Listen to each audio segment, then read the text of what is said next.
حقیقی زندگی میں مہم جو بننے والے کو کبھی کبھی کتے کی موت بھی مرنا پڑتا ہے۔ سردار شلال کی باتوں سے صاف ظاہر تھا کہ وہ لوگ ڈرا دھمکا کر کورا سے سب کچھ پوچھ چکے ہیں۔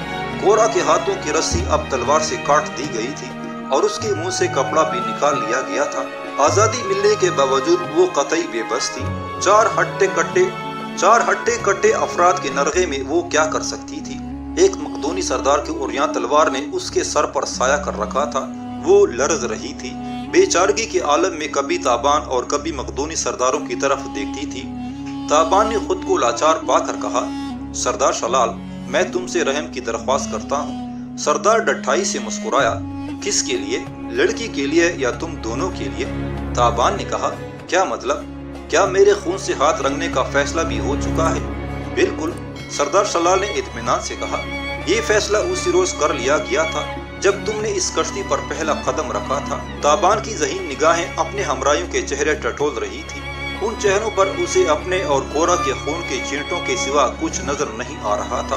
وہ تھوک نگل کر بولا، مجھے مار دو گے تو شاہی مقدونیہ کو کیا جواب دو گے؟ شلال نے شراب کا نیا جام بڑھتے ہوئے کہا، یہ تم نے قطعی غیر اہم سوال کیا ہے۔ ایسی خطرناک مہم میں کام آ جانے والے کے لیے سکندر ہم سے کیوں پوچھ گچھ کرے گا؟ بہرحال ہم اس کی نگاہوں میں تمہارا مقام بلند ہونے نہیں دیں گے۔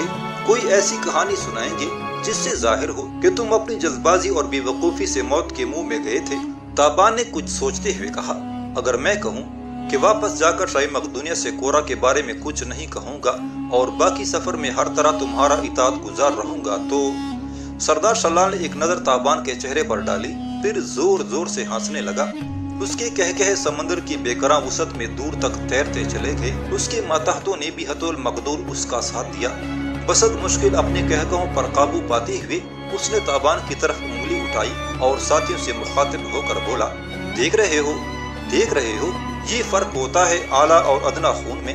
موت کو سامنے دیکھا ہے تو ساری جوانمردی بھول گئی ہے۔ کہتا ہے لڑکی کے ساتھ جو کچھ بھی کرو مجھے چھوڑ دو، ہا ہا ہا۔ دیکھی ہے یہ جوانمردی؟ اس نے آگے بڑھ کر ایک زوردار ٹوکر تابان کے سر میں ماری، غصے سے چیخ کر بولا، بدبخت، تیرا انجام اس لڑکی سے زیادہ برا ہوگا۔ ہم تجھے توڑا توڑا کاٹ کے سمندر میں پھینکیں گے۔ تیرا جسم تیری آنکھوں کے سامنے گوشت کی آخری بوٹی سے محروم ہوگا۔ یہ ہمارا وعدہ ہے۔ تم نے قتل کا ایسا فنکارانہ طریقہ زندگی میں کبھی نہیں دیکھا ہوگا۔ تم نے کیا سمجھا تھا سردار شلال کو دھوکہ دے لو گے، شیر کے منہ سے نوالا چھین لو گے، سیلاب کے دھند ریلے سے ایک حقیر تنکے کو بچا لو گے؟ اپنی طرز کے بے مثال بے وقوف ہو تم۔ تمہاری سزا بھی نوعیت میں بے مثال ہوگی۔ سردار شلال کی خوفناک باتیں سن کر کورا رونے لگی۔ اس کی خوبصورت آنکھوں میں خوف کا سمندر موجزان تھا۔ خاموش ہو جا، سردار شلال نے اسے بری طرح جھڑکا۔ وہ دونوں ہاتھوں سے ہونٹ ڈام کر اپنی سسکیاں روکنے کی کوشش کرنے لگی۔ تابان کو کچھ سمجھائی نہیں دے رہا تھا، وہ کیا کرے؟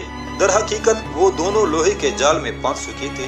اس تاریک آسمان کے نیچے اور بے قرار سمندر کے اوپر وہ چار ویشیوں کے رحم و کرم پر تھے۔ کوئی اس کشتی میں ان کی مدد کو آنے والا نہیں تھا۔ تابان کو اپنی جان کی پرواہ نہیں تھی، ایسی پرواہ اس نے کبھی کی ہی نہیں تھی۔ لیکن کورا کی مصیبت کا سوچ کر اس کا دل خون ہو رہا تھا۔ وہ کسی بھی قیمت پر کورا کو بچا لینا چاہتا تھا۔ کورا جو شہزادی مارشا کی خادمہ خاص تھی اور جس کے چہرے پر تابان کو شہزادی کے حسن کا سایہ نظر آتا تھا۔ تابان نے بے پناہ قوت کے ساتھ اپنے ہاتھوں کو جنبش دینا چاہی۔ بان کی مضبوط رسی اس کے گوشت میں دھنسنے لگی۔ باندھنے والے نے اسے بڑی احتیاط سے باندھا تھا۔ وہ اپنی یا کورا کی مدد کرنے سے بالکل معذور تھا۔ یکایک اس کے کانوں میں سازوں کی آواز گونجنے لگی۔ اس نے سر اٹھا کر دیکھا، دو مقدونی سردار کانسی کے بنے ہوئے لمبے لمبے باجے بجا رہے تھے۔ سردار یرغا مطبخ سے ایک خالی دیگچا اٹھا لایا اور ڈھولک کی تاپ دینے لگا۔ سردار شلال لکڑی کے فرش کو پاؤں سے بجا بجا کر بے ڈنگے پن سے ناچنے لگا۔ اس کی آنکھیں نشے سے سرخ ہو رہی تھی۔ ناچتے ناچتے اس نے کورا کو تھام لیا اور اپنے ساتھ رقص کرنے پر مجبور کرنے لگا۔ کورا رو رہی تھی اور فریادی نظروں سے تابان کو دیکھ رہی تھی۔ اس کے بعد تابان کی نگاہوں کو دیکھنے کی تاب نہ رہی۔ اس نے آنکھیں بند کر لی۔ کشتی میں کورا کی چیخیں گونجنے لگی۔ سردار شلال اسے نوچ کسوٹ رہا تھا۔ تابان نے سانس روک کر اپنی جسم کی پوری قوت صرف کی۔ اور اس کی کلائیوں پر لپٹی ہوئی رسیوں میں سے ایک رسی تڑاک سے ٹوٹ گئی۔ رسی ٹوٹنے کی آواز خطرناک ثابت ہو سکتی تھی، لیکن بے ہنگم موسیقی کے شور نے اس آواز کو دبا لیا۔ اب تھوڑی سی مزید کوشش کر کے تابان اپنے ہاتھ آزاد کرا سکتا تھا، مگر اس کے بعد کیا ہوگا؟ اس سوال کا جواب ابھی بھی اندھیرے میں تھا۔ تابان کے پاؤں بدستور بندھے ہوئے تھے اور وہ ہتھیار سے بھی محروم تھا۔ بے بسی نے اپنے پنجے اس طرح گاڑ رکھے تھے کہ رہائی کی کوئی صورت نظر نہیں آتی تھی۔ ایک نامانوس شور نے ان سب کو ٹھٹکا دیا۔ باجے خاموش ہو گئے، رقص تھم گیا اور کورا کی چیخیں مزید بلند ہو گئیں۔